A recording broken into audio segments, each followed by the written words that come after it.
Hey folks, Jimmy here, aka Palette of the Dead. Welcome back to the channel and welcome to the latest issue of Warhammer 40k Combat Patrol magazine. As per usual with all these videos, if you like them, hit that like button, subscribe if you haven't already, and of course, drop me a comment down below.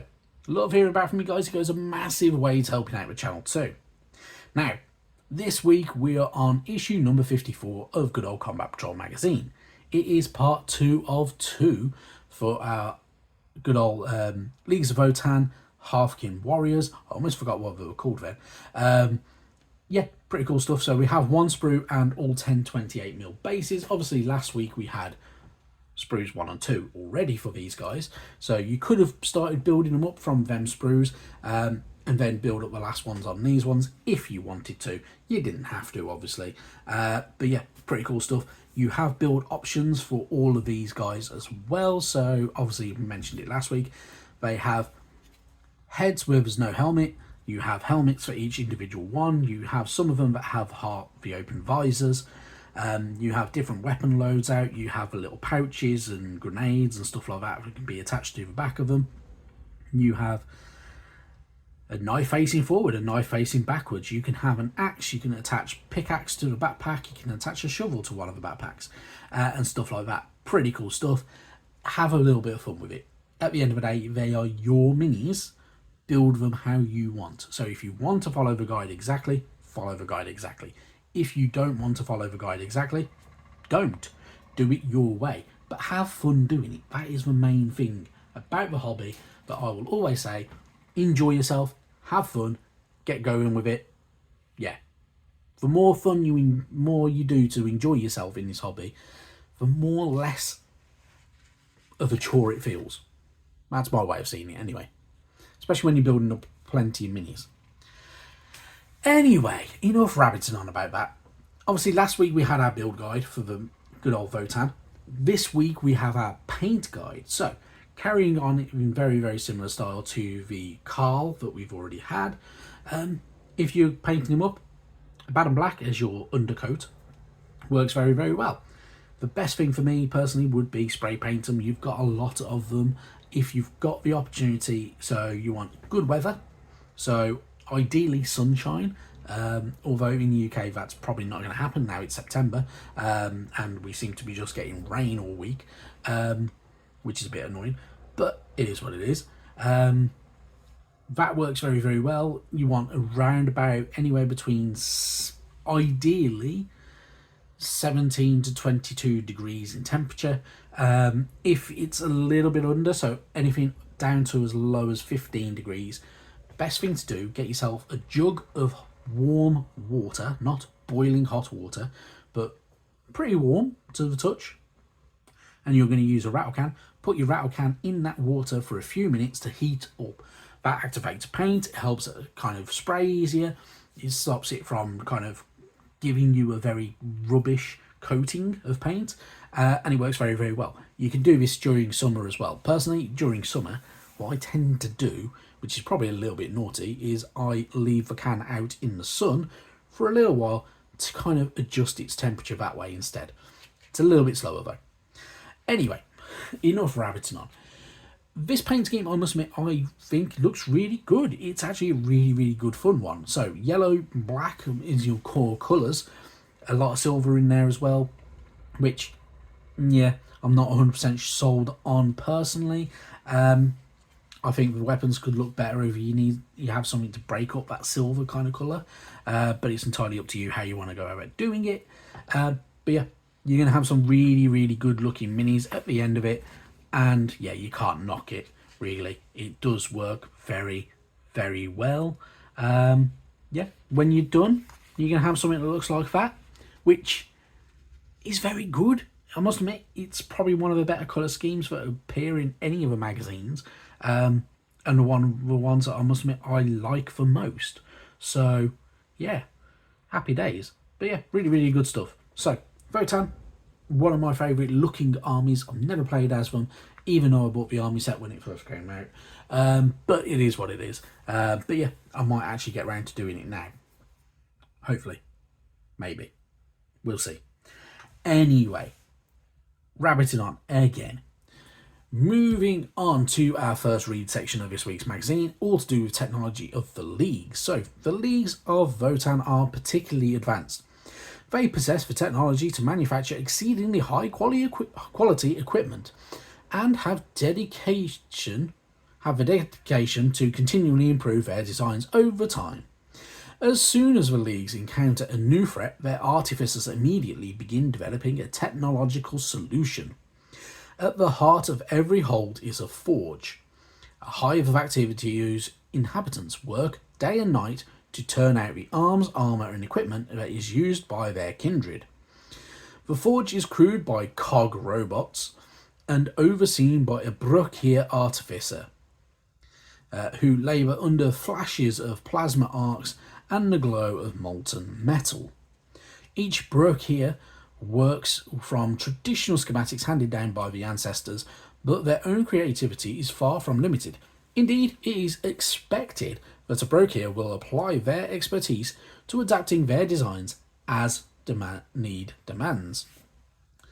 As long as these amendments are rigorously tested, such innovation is seen as a way to bestow greater honour on the Votann. So, you get a little bit more information about them. The cog, good old little robots, which are the ones that come with the Grimnir Mini, which are pretty cool. I do genuinely like them, they're really quite good fun. You get a bit of information about the different weapons, so the Hylas auto rifle, bolt revolver and ion blaster, for instance, and also the fact that they do have shield technology, which does give them that nice little helping hand in battles, which is pretty cool stuff. And they have some really cool armour. I think I like their armour. It's really good fun. Then we're going to move on. We get more information about different technology, all to do with walkers and battlesuits of the 41st millennium. So, battlesuits and walkers are an indispensable asset to many factions, whether they utilise them for their scouting ability, close combat proficiencies, or capacity to bear devastating weapons. On the battlefields of the 41st millennium, the ground shakes under the footfalls of heavy machines striding into combat. Their huge forms tote massive armaments, far beyond those carried by dismounted troops or light vehicles. So, a little bit of information about walkers. Obviously, there are many, many different walkers. So we've had things like the Eldari, which have the Wraith Lord and the Wraith Guard, and such like that, or Wraith Blades and all that type of stuff. They're all kind of your battle suits and a walker. Things like the stealth suits, think that the good old Tau use and stuff like that are really cool, and they've got the other battle suits as well, which are really cool. Then you got walkers like driven here by the Astra Militarum, the Scout Sentinel, which, yeah, I must admit it's kind of one of my weirdly favourite units in the Astra Militarum range. It does remind me of Star Wars, so every time I see it, it reminds me of Star Wars, because it's very, very similar. But yeah, you get mentioned here the battle suits for the good old Tau. So the Tau specialise in battle suits, and I must admit, if we had a Tau army, it'd be pretty cool, and you can fill it out with a lot of really cool battle suits, which look pretty nifty and awesome. But yeah, we're not getting Tau. Anyway, Dreadnoughts, obviously we've already had mention of Dreadnoughts before. I do like the Dreadnoughts. I had one from Imperium magazine, which is built and painted and everything like that. I'm not going to get it down because I'm not too sure where it is, but they're really cool. I do like the Dreadnought units. They are a pretty cool unit and pretty interesting. And obviously you had things like for the Adeptus Sororitas, which this page reminds me of, the Paragon war suits and stuff like that. So a lot of really cool big walker units, which, yeah, can be really good fun to have in your arsenal. So why not? Moving on from there, we have our fiction, all to do with the Adeptus Sororitas, which is pretty cool considering we're not getting Adeptus Sororitas in this magazine, which is a shame because I do like the Adeptus Sororitas. So the Adeptus Sororitas are the standing army of the Imperial Faith.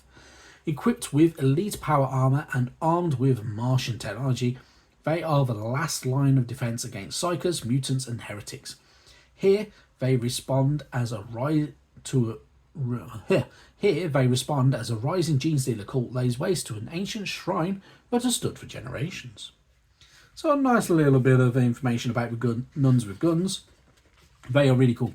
They are the religious army, essentially, of the Imperium of Man. And as I said, they are nuns with guns, really. So they're very different from Space Marines. They have really cool armour. They have a different look to them and a very unique aesthetic. And they have some really cool abilities, including the fact that they can have miracles on the battlefield and such like that, which is really, really interesting and a very unique battle kind of a way of playing. But yeah, really cool. I do also really, really like the Adeptus Sororitas. They are my other favourite faction within 40k. I think the Votan is top tier favourite. Adeptus Sororitas, next one along. And then I like certain things from other armies, but not as much as them two, probably, in all honesty. Moving on from there. We get more for our campaign in the 41st Millennium. Eldari versus Space Marines. Have a bit of fun with this one. Personally, I would root for the Eldari over the Space Marines because I'm not a big fan of Space Marines. It is what it is. But, Space Marines are very, very good, and they can be very, very tough. And but the Eldari have some really cool, unique abilities. So, it's up to you.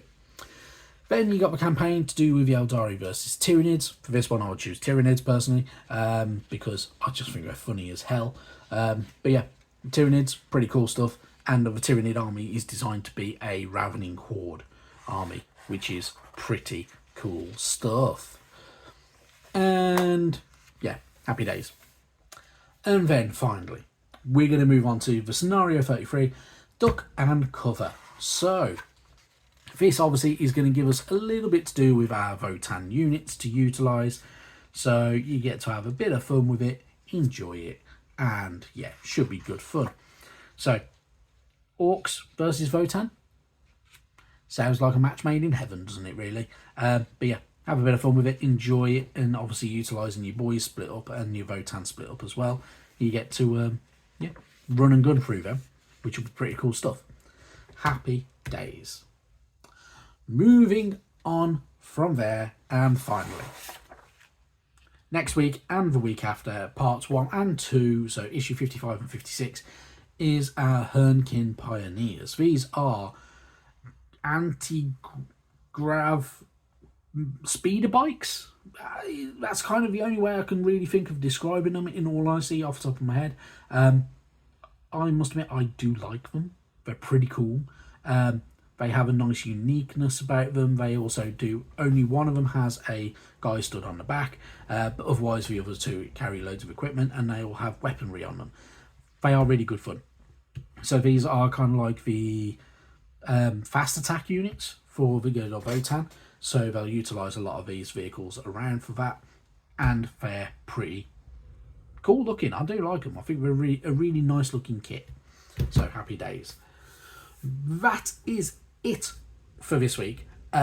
You will maybe see me again sometimes very, very soon for a different kind of video. We'll go and have a look at the actual individual spearheads that are going to come with the Spearhead magazine, and we'll go a little bit deeper with them.